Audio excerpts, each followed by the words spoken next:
అంటే ఎంత నమ్మదగిన వాడు యోవాబు. పైకి ప్రేమించినట్లుగా ముద్దాడుతూ ఉన్నాడు, పైకి ప్రేమించినట్లుగా గడ్డం పట్టుకుంటున్నాడు, పైకి ప్రేమించినట్లుగా పలకరిస్తూ ఉన్నాడు. కానీ క్రింద నుండి కత్తిని దూస్తున్నాడు. బైబిల్ చెబుతుంది, మనలో చాలామంది నాలుకతోనే కత్తిపోటు లాంటి మాట్లాడేవాళ్ళు ఉన్నారట. చూడండి వాక్యాన్ని, సామెతల గ్రంథం 12వ అధ్యాయం 18వ వచనం. సామెతలు 12:18 వచనం.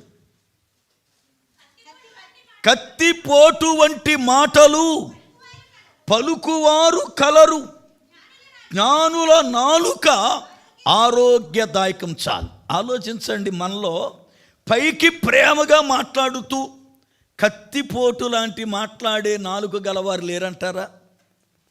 అవునా కాదా?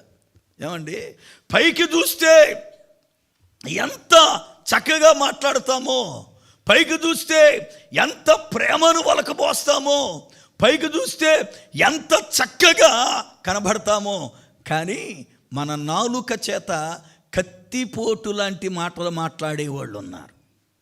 మీలో ఎంతమంది ఉన్నారో? నేనున్నప్పుడు అయ్యగారులు అంటే అయ్యగారు లేరని ఎంత డప్పు కొడతారో. నేను అందుకే నన్ను పొగిడేవాళ్ళు అంటే చాలా భయం నాకు. నన్ను నా ఎదుట పొగుడుతున్నారంటే నేను లేనప్పుడు ఖచ్చితంగా నా గురించి సాడీలు చెబుతారు. ఖచ్చితంగా కత్తిపోటు లాంటి మాటలు వాడతారు. వాళ్ళు ఖచ్చితంగా విమర్శిస్తారు. ఎందుకంటే ఎప్పుడు నిజాయితీగా యథార్థంగా ఉన్నోడు ఎప్పుడు డప్పు కొట్టడో పొగడ్డో, ఆడు ఒకేలాగా ఉంటాడు ఎప్పుడు కూడా, మనిషి ఉన్నా లేకపోయినా. మనిషి ముందు ఒక మాట మాట్లాడేవాడే పొగుడుతాడు ఎక్కువ. ఆ మనిషిని ఎట్టి పరిస్థితులు నమ్మకూడదు, దగ్గర కూడా చేరనీయకూడదు. ఎందుకంటే ఈ మనిషి ఉన్నప్పుడు పొగుడుతాడు, లేకపోతే ఖచ్చితంగా ఈ మనిషి కత్తిపోటు లాంటి మాటలు మాట్లాడతారు. దేవుని పిల్లలుగా మనం నమ్మదగిన వారము కాదు. అయితే మనము ఆరాధిస్తున్న దేవుడు నమ్మదగిన దేవుడు. దేవునికి స్తోత్రం.